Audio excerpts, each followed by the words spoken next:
नमस्कार, स्वागत है आप सभी का एपेक्स न्यूज इंडिया के विशेष कार्यक्रम में। हिंदू धर्म में दिवाली का त्योहार बेहद महत्व रखता है।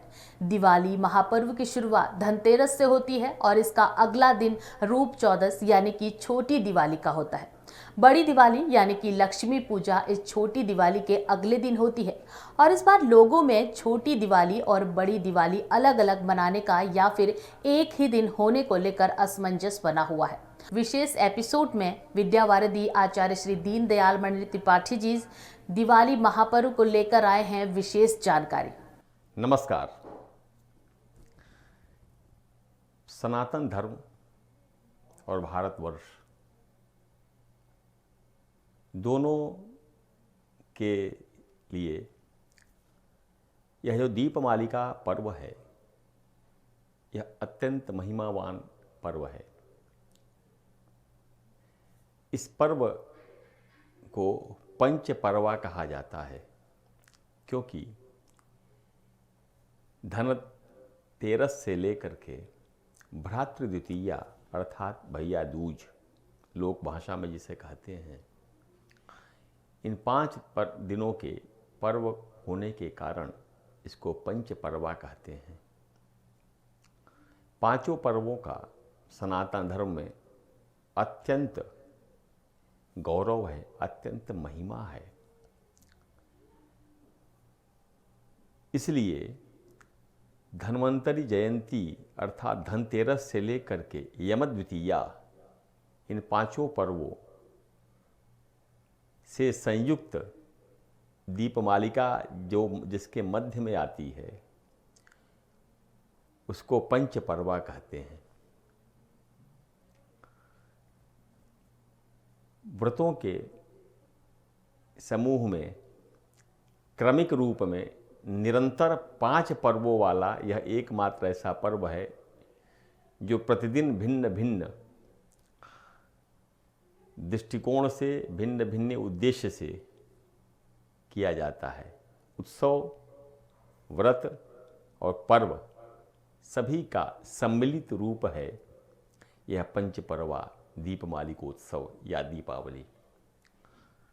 सबसे पहले या प्रथमतया रूप में हम धन्वंतरि जयंती अर्थात धनतेरस से प्रारंभ करते हैं। कार्तिक मास के कृष्ण पक्ष की त्रयोदशी धनतेरस कहलाती है। इस दिन रजत के पात्र क्रय करना अत्यंत शुभ माना गया है। वस्तुतः यह दिन भगवान धन्वंतरि तथा यमराज दोनों से संबंध रखता है। एक और इस दिन वैद्य समुदाय भगवान धन्वंतरि का पूजन कर अपने राष्ट्र के लिए स्वास्थ्य समृद्धि की याचना करता है और इसी दिन सायंकाल घर के बाहर मुख्य दरवाजे पर एक पात्र में अन्न रखकर उसके ऊपर यमराज के निमित्त दक्षिणाभिमुख दीपदान करना चाहिए तथा उसका गंध आदि से पूजन करना चाहिए। दीपदान करते समय प्रार्थना करें, मृत्युना पाशहस्तेन कालेन भार्यया सह त्रयोदश्याम दीपदानात् सूर्यजः प्रियतामिति। यमुना जी यमराज की भगिनी है अर्थात बहन है, इसलिए धनतेरस के दिन यमुना स्नान का भी विशेष महत्व है। यदि पूरे दिन व्रत रखा जा सके इस दिन तो अत्यंत उत्तम है, किंतु संध्या के समय दीपदान अवश्य करना चाहिए। कार्तिकस्यासिते पक्षे त्रयोदश्याम निशामुखे यमदीपम बहिर्दद्यात् अपमृत्युर्विनश्यति। पुराणों के अनुसार कार्तिक मास यमुना स्नान और दीपदान द्वारा विशेष फलदायी प्रतिपादित किया गया है। धनतेरस के दिन यमुना स्नान करके यमराज और धन्वंतरि का पूजन दर्शन कर यमराज के निमित्त दीपदान अवश्य करना चाहिए। इस दिन यदि उपवास रखा जा सके तो अति उत्तम है। संध्या के समय दीपदान करना चाहिए। पुराणों में इस व्रत की महिमा के संदर्भ में एक विलक्षण गाथा या कथा उपलब्ध होती है। एक बार यमराज ने अपने दूतों से पूछा कि तुम लोग अनंत काल से जीवों के प्राण हरण का दुखद कार्य करते आ रहे हो, क्या कभी यह कार्य करते समय तुम्हारे मन में दया आई और यह विचार आया कि प्राणी के प्राण न लिए जाएं इस प्राणी के? यदि ऐसी स्थिति कभी आई तो तुम मुझे बताओ। यह सुनकर एक यमदूत ने बताया, प्रभु, हंस नामक एक प्रतापी राजा था। एक बार वह आखेट के लिए वन में गया और मार्ग में भटक कर दूसरे राजा हेमराज के राज्य में चला गया। श्रम से थका हुआ, भूख प्यास से व्याकुल राजा हंस का हेमराज ने स्वागत किया। उस दिन राजा हेमराज को पुत्र प्राप्ति हुई थी, अतः राजा हंस के आगमन को पुत्र प्राप्ति का निमित्त कारण मान के उसे आग्रहपूर्वक राजा हंस को अपने कुछ दिनों के लिए अपने यहाँ रोक लिया। षष्ठी या छठी के दिन जब समारोह पूर्वक राजपुत्र का या राजकुमार का जन्मोत्सव मनाया जा रहा था, तो कोई भविष्यवाणी करने वाला भविष्य वेत्ता आया। उसने कहा, विवाह के 4 दिन बाद इस बालक की मृत्यु हो जाएगी। यह सुनकर सारा राज्य राजा सही शोक के सागर में निमग्न हो गया। राजा हंस को जब दुख देने वाला यह समाचार मिला तो उन्होंने राजा हेमराज को आश्वस्त करते हुए कहा, आप पूर्ण निश्चिंत रहें, मैं राजकुमार की प्राण रक्षा करूंगा। और अपने वचन की रक्षा के लिए राजा हंस ने यमुना तट पर एक पर्वत के गह्वर में गुहा में दुर्ग का निर्माण कराया। उसमें गूढ़ रूप से राजकुमार को रहने की व्यवस्था की, मंत्र कीलित किया और वहीं रहते हुए राजकुमार तरुण हुआ। राजा हेमराज के अपने मित्र और राजा हंस की प्रेरणा से उसका विवाह एक अनुपम सुंदरी कन्या से किया गया। वह युगल साक्षात इतने सुंदर थे, वास्तव में इतने सुंदर थे कि कामदेव रति का अवतार कहे जाते थे। ऐसा लोक प्रचलन था। राजा हंस अपने मित्र के पुत्र की प्राण रक्षा के लिए विविध उपाय कर रहे थे, परंतु विधि का विधान अकाट्य है। उसको अन्यथा करने की सामर्थ्य किसमें है? मनुष्य में तो नहीं है। इसलिए विवाह के चौथे दिन ही हम यमदूतों को उसके प्राण हरण का अप्रीकार करना पड़ा। प्रभु, जब हम उसके प्राण लेके चले, उस समय का दृश्य मैं कभी भूल नहीं सकता। विवाह के मांगलिक समारोह में उमंगित राज्य सभा में जैसे हमने आग लगा दी हो। इस दुखद दृश्य को देख हम स्वयं रोने लगे, परंतु करते क्या? परवश थे अपने कर्तव्य से। अब हम उस कार्य से विरत तो हो नहीं सकते थे, तो करना ही पड़ा। फिर वो मौन हो गए यमदूत। यमराज इस घटना को सुन के कुछ देर चुप हो गए, वे भी शांत हो गए। फिर बोले, तुम्हारी इस कारुणिक कथा से मैं स्वयं विचलित हो गया हूं, पर करूं क्या? विधि के विधान की रक्षा के लिए ही हमें और तुम्हें यह अप्रिय कार्य सौंपा गया है। अब दूत ने यह सुनकर पूछा, स्वामिन, क्या ऐसा कोई उपाय नहीं है जिससे इस प्रकार की दुखद अकाल मृत्यु से प्राणियों को मुक्ति मिल सके?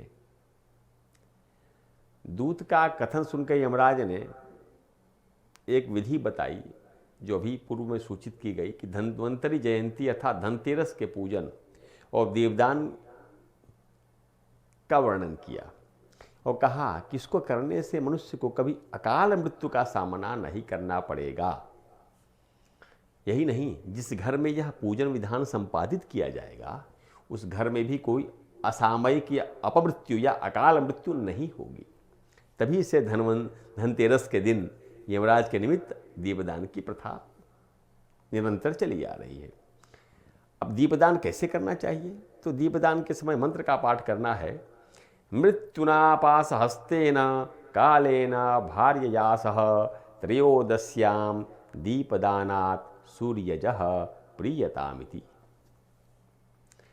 आगे इसी दिन भगवान धन्वंतरी का भी अमृत मंथन, समुद्र मंथन के क्रम में अमृत कलश लेके आविर्भाव आज ही के दिन हुआ था। तो अब हम धन्वंतरी जयंती के रूप में भगवान धन्वंतरी के अवतरण दिवस को देखते हैं। भगवान धन्वंतरी का जन्मोत्सव कार्तिक मास के कृष्ण पक्ष की त्रयोदशी तिथि को ही मनाया जाता है। देवदानव द्वारा क्षीर सागर मंथन जब किया गया तो भगवान धन्वंतरी संसार के समस्त रोगों की औषधियों को कलश में भरकर आविर्भूत हुए थे। उस दिन त्रयोदशी तिथि थी। इसलिए उक्त तिथि में संपूर्ण भारत, यहाँ तक कि वहाँ जहाँ सनातन धर्मानुयायी निवास करते हैं भारत के बाहर भी, भगवान धन्वंतरि की जयंती या उनका महोत्सव मनाया जाता है। विशेषकर आयुर्वेद के विद्वान और वैद्य समाज की ओर से तो सर्वत्र भगवान धन्वंतरि की प्रतिमा प्रतिष्ठित की जाती है और उनका पूजन श्रद्धा भक्तिपूर्वक किया जाता है। प्रसाद वितरण करके लोगों का दीर्घ जीवन आरोग्य लाभ की मंगल कामना भी की जाती है। दूसरे दिन संध्या समय में जलाशयों में प्रतिमा का विसर्जन भजन कीर्तन करते हुए किया जाता है। इस प्रकार भगवान धन्वंतरि प्राणियों को रोग मुक्त करने के लिए भवभेषजा अवतार के रूप में आविर्भूत हुए थे। इसलिए भगवान धन्वंतरि का अभिवादन है, अभिनंदन, प्रणाम है, नमस्कार है। अगले पर्व के रूप में हम नरक चतुर्दशी अर्थात कार्तिक के कृष्ण पक्ष की चतुर्दशी पर दृष्टिपात करते हैं। लोक में इसको छोटी दिवाली भी कहा जाता है।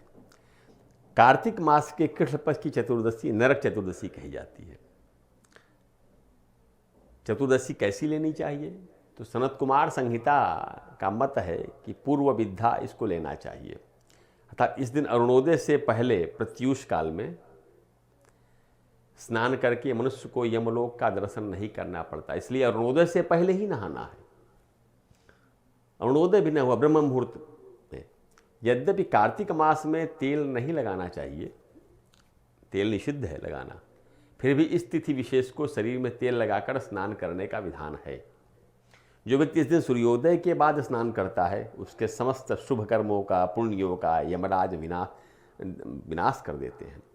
तो स्नान से पूर्व शरीर पे अपामार्ग अर्थात लटजीरा औषधि होती है, उससे भी जल का प्रोक्षण करना चाहिए और अपामार्ग को पढ़ के मस्तक पे मंत्र पढ़ के मस्तक पे घुमाना चाहिए। इससे नरक का भय नहीं रहता। मंत्र क्या है? सीतालोष्ट समायुक्तम सकंटक कदलान्वितम, सीतालोष्ट समायुक्तम सकंटक दलान्वितम हर पापम अपामार्गम भ्राम्यमाण पुनः पुनः। एक बार पुनः स्मरण कर लें मंत्र का। सीतालोष्ट समायुक्तम सकंटक दलान्वितम हर पाप अपामार्ग भ्राम्यमाण पुनः पुनः। स्नान करने के बाद शुद्ध वस्त्र पहनकर तिलक लगाकर दक्षिणाभिमुख होकर जो अभी मंत्र हम शब्द नाम मंत्र कह रहे हैं उन मंत्रों से 3-3 अंजलि नमः कहते हुए यम के नामों से देना चाहिए। यमाय नमः, धर्मराजाय नमः, मृत्यवे नमः, अंतकाय नमः, वैवस्वताय नमः, कालाय नमः, सर्वभूतक्षयाय नमः, औदुम्बराय नमः, दानाय नमः, नीलाय नमः, परमेष्ठिने नमः, मृकोदराय नमः, चित्राय नमः, चित्रगुप्ताय नमः। इस दिन देवताओं का पूजन करके दीपदान भी करना चाहिए। मंदिरों, गुप्त गृहों, रसोई घर अथवा रसवती, स्नान गृह, देववृक्षों के नीचे, सभा भवन, नदियों के किनारे, चारदीवारी, बगीचे, बावली, गली कूचे, गौशाला आदि प्रत्येक स्थान पर दीपक जलाना चाहिए। यमराज के उद्देश्य से त्रयोदशी से अमावस्या तक दीप जलाना ही चाहिए। ये 3 दिन जरूर जलावे। और इसी को रूप चतुर्दशी भी कहते हैं, नरक चतुर्दशी भी कहते हैं। छोटी दिवाली तो कहते ही हैं। नरक न प्राप्त हो, पापों के निवृत्ति हो, इस उद्देश्य से प्रदोष काल में 4 बत्तियों वाला दीपक जलाए। दीपदान के समय मंत्र का उच्चारण करना चाहिए। दत्तो दीपश्चतुर्दश्याम नरक प्रीतये मया चतुर्वर्ती समायुक्तः सर्वपापापनुत्तये। पुराणों के अनुसार आज ही के दिन भगवान श्री कृष्ण ने नरकासुर का वध करके संसार को भयमुक्त किया था। इस विजय की स्मृति में भी यह पर्व मनाया जाता है। शास्त्र के अनुसार धनतेरस, नरक चतुर्दशी, दीपावली का संबंध विशेषतः यमराज से जुड़ा है। तीनों दिन उनके निमित्त दीपदान किया जाता है। कार्तिक मास के कृष्ण पक्ष की चतुर्दशी नरक चतुर्दशी कहलाती है। तो इसलिए इस दिन इस पर्व की विशेष महिमा है। दीपदान करना चाहिए लगातार 3 दिन तक। दीपोत्सव पर्व का यह तीसरा दिन पंचपर्वा में से दीपावली के नाम से जाना जाता है। दीपों की मालिका के रूप में दीपावली भारत में मनाए जाने वाले सभी पर्वों में इस पर्व का अति विलक्षण स्थान है। इस पर्व के साथ हमारे युगों युगों का इतिहास ऐसे जुड़ा है कि उन तथ्यों को हम विस्मृत भी नहीं कर सकते, जो इतिहास पुराण आदि के माध्यम से हम तक पहुँचे हैं। स्कंद पुराण, पद्म पुराण, भविष्य पुराण में इसकी विभिन्न मान्यताएं उपलब्ध होती हैं। कई महाराज पृथु द्वारा पृथ्वी दोहन कर देश को धन धान्य से समृद्ध बनाने देने के उपलक्ष्य में दीपावली मनाए जाने का उल्लेख मिलता है। तो कहीं आज के दिन समुद्र मंथन से भगवती लक्ष्मी के प्रादुर्भाव होने की प्रसन्नता में जनमानस के उल्लास का दीपोत्सव के रूप में प्रकटित होना वर्णित है। कहीं कार्तिक कृष्ण चतुर्दशी को भगवान कृष्ण द्वारा नरकासुर का वध करके उसके बंदी गृह से 16,000 राजकन्याओं का उद्धार करने पर दूसरे दिन अमावस्या के दिन भगवान कृष्ण का अभिनंदन करने के लिए सज्जित दीपमाला के रूप में, और कहीं महाभारत के आदि पर्व के अनुसार पांडवों के सकुशल वनवास से लौटने पर प्रजाजनों द्वारा उनके अभिनंदन हेतु दीपमाला से उनका स्वागत करने के प्रसंग में इस पर्व का संबंध जुड़ा है।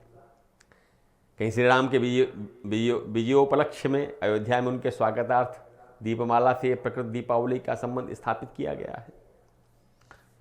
कहीं सम्राट विक्रमादित्य के विजयोपलक्ष्य में जनता द्वारा दीपमालिका प्रज्वलित कर उनके अभिनंदन करने का उल्लेख है। सनत कुमार संहिता के अनुसार वामन रूपधारी भगवान विष्णु ने कार्तिक कृष्ण त्रयोदशी से अमावस्या तक 3 दिन में दैत्यराज बलि के संपूर्ण लोक ले उसे पाताल जाने पर विवश किया था। सर्वस्व ले लेने के पश्चात भगवान वामन ने बलि से इच्छित वर मांगने को कहा, तो बलि ने लोक कल्याण के लिए वर मांगा कि हे प्रभु, आपने मुझसे 3 दिन में तीनों लोग ग्रहण कर लिए, अतः मैं चाहता हूं कि 3 दिन में जो प्राणी मृत्यु के देवता यमराज के उद्देश्य से दीपदान करे उसे यम यातना न भोगनी पड़े और उसका घर कभी लक्ष्मी विहीन न रहे। श्रीमन नारायण ने राजा बलि के कथन को स्वीकार किया और तभी से दीपोत्सव मनाने और यम निमित्तक दीपदान करने की सरणी अर्थात श्रृंखला का प्रचलन हुआ। तीसरा दिन इस पर्व का प्रमुख दिन है, क्योंकि इस दिन भगवती की आरती दीपमालिका जलाकर की जाती है। भगवती इसी दिन आविर्भूत हुई थी, इसलिए कहा जाता है ततश्चाविर्भूत साक्षात श्री रमा भगवत परा रंजयंती दिशा कांत्या लोके सौदामिनी यथा। भगवती इसी दिन समुद्र मंथन से लोक को तड़ित विद्युत की तरह प्रकाशित करते हुए सौदामिनी की तरह आविर्भूत हुई थी, इसलिए उन भगवती के स्वागत के रूप में दीपमालिकाएं जलाई जाती हैं। कार्तिक कृष्ण अमावस्या को अब हम पूजन विधान के ऊपर वार्ता करते हैं कि कैसे संक्षेप में लघु रूप में पूजन करना चाहिए। कार्तिक कृष्ण अमावस्या को भगवती श्री महालक्ष्मी तथा भगवान गणपति की नूतन प्रतिमाओं का प्रतिष्ठापूर्वक विशेष पूजन किया जाता है। लोक ख्यात है यह विषय, फिर भी इस विषय के बारे में किंचित विमर्श आवश्यक है। पूजन के लिए किसी चौकी अथवा कपड़े के वस्त्र पर आसीन गणपति जी के दाहिने माता भगवती महालक्ष्मी को स्थापित करे। पूजन के दिन घर को स्वच्छ कर पूजा स्थान को पवित्र करे। स्वयं भी पवित्र होकर श्रद्धा भक्ति पूर्वक सायंकाल इनका पूजन करना चाहिए। मूर्तिमयी श्री महालक्ष्मी के पास ही किसी पवित्र पात्र में केसर युक्त चंदन से अष्टदल कमल बनाकर उस पर द्रव्य अर्थात लक्ष्मी या रुपयों को भी स्थापित करें। जो लोक व्यवहार में द्रव्य है रुपये, एक साथ दोनों का पूजन करें, द्रव्य रूप भगवती और मूर्ति रूप भगवती। सर्वप्रथम पूर्वाभिमुख अथवा उत्तराभिमुख होकर आचमन, पवित्री धारण, मार्जन, प्राणायाम कर अपने ऊपर पूजा सामग्री से जल प्रक्षेप करे। पूजा सामग्री पर जल प्रक्षेप करे। अपवित्रः पवित्रो वा सर्वावस्थांगदो विवाह यह स्मरेत पुंडरीकाक्षं सबाह्याभ्यंतरः शुचि। उसके बाद जल अक्षत लेकर के पूजन का संकल्प करे। विष्णोर विष्णु अद्य मासोत्तमे मासे कार्तिक मासे कृष्ण पक्षे पुण्यायाम अमावस्यायाम तिथौ। अब जो वासर है उसके लिए वासरे, फिर अपना गोत्र, फिर अपना नाम, अमुक शर्मा हम, वर्मा हम, गुप्तो हम, दासो हम कह के संकल्प करे। श्रुति स्मृति पुराणोक्त फल प्राप्ति कामनया ज्ञाता ज्ञात कायिक वाचिक मानसिक सकल पाप निवृत्ति पूर्वकम स्थिर लक्ष्मी प्राप्त ये श्री महालक्ष्मी प्रीत्यर्थम महालक्ष्मी पूजनम कुबेरादीनां च पूजनम करिष्ये तदंग अंगत्वेन गौरी गणपत्यादि पूजनम च करिष्ये। ऐसा कहकर संकल्प के जल का नीचे पात्र में प्रक्षेप करे। फिर पूजन से पहले नई प्रतिमा, गणपति की नूतन प्रतिमा को प्रतिष्ठा करे। बाएं हाथ में अक्षर लेकर के मंत्र पढ़ते हुए गणपति के ऊपर प्रक्षेप करे। अस्य प्राणा प्रतिष्ठन्तु अस्य प्राणाः क्षरन्तु च अस्य देवत्वमर्चायै मामहेति च कश्चन। इस प्रकार प्रतिष्ठा कर सर्वप्रथम भगवान गणपति का पूजन करे, तदनंतर कलश पूजन करे, फिर षोडश मातृकाओं का पूजन करे। उसके अनंतर प्रधान पूजा में मंत्रों द्वारा भगवती महालक्ष्मी का षोडशोपचार पूजन करे। महालक्ष्मी नमः ऐसा इस नाम मंत्र से भी भगवती महालक्ष्मी की समस्त उपचारों से पूजा की जा सकती है। विधि पूर्वक महालक्ष्मी का पूजन करने के बाद हाथ जोड़ करके प्रार्थना करे। सुरा सुरेंद्रादि किरीट मौक्तिकैर युक्तम सदा यत्तव पाद पंकजम परावरम पातु वरम सुमंगलम नमामि भक्त्याखिल काम सिद्धये। भवानी तुम महालक्ष्मी सर्वकाम प्रदायिनी सुपूजिता प्रसन्नास्यान् महालक्ष्मी नमोस्तुते।